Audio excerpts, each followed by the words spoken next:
பின்னாடி போனீங்க வந்துட்டாங்க முன்னாடி பண்ணுவாங்க நல்லபடி சாமியில கும்பிட்டு வருவாங்க. பார்த்தீங்கன்னா இது என்னுடைய 4வது வாரம். நீங்கள் பார்த்துருக்கீங்க காலையில் 4 மணிக்கு பார்த்துருப்பீங்க. எப்பவுமே பார்த்தீங்கன்னா நாங்கள் 10 மணிக்கு வந்து நாங்கள் 4 மணிக்கு நாங்கள் எடுத்துகிட்டு இருப்போம். நாங்கள் நின்றுட்டு இருப்போம். நாங்கள் சொல்லப்போனால் இந்த டைம் வந்து ½ அன் ஹவரில் நாங்கள் சாமியை பார்த்துருக்கோம்னா இது என்னோடய ஃபஸ்ட் டைம். இது நாங்கள் நைட்டு 1 மணிக்கெலாம் வந்துட்டோம். நாங்கள் 1 மணிக்கு வந்துட்டோம். ஆனால் எங்களை உள்ளே வந்து கால் வந்து அலோவ் பண்ணலை. நாங்கள் வெளியவே வந்தீங்கனால மழைனால உள்ளே நாங்கள் வரல. ஸோ கரெக்டாக வந்து 4 மணிக்குள்ளே நான் வந்தேன். இந்த சாமியை பார்த்தாச்சு. இந்த விளக்கு போட போகிறேன்.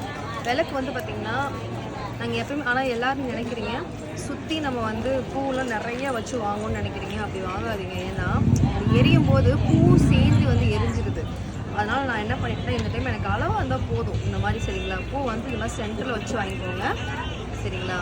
இந்த மாதிரி வச்சு வாங்கிக்கோங்க. அப்போ வந்து நமக்கு இந்த பக்கம் சுற்றி நமக்கு பூவெல்லாம் எரியாது. நான் போன டைம் பார்த்தேன் அத்தனை பேரோட பூவெல்லாம் சேர்த்து அப்படியே எரியுது.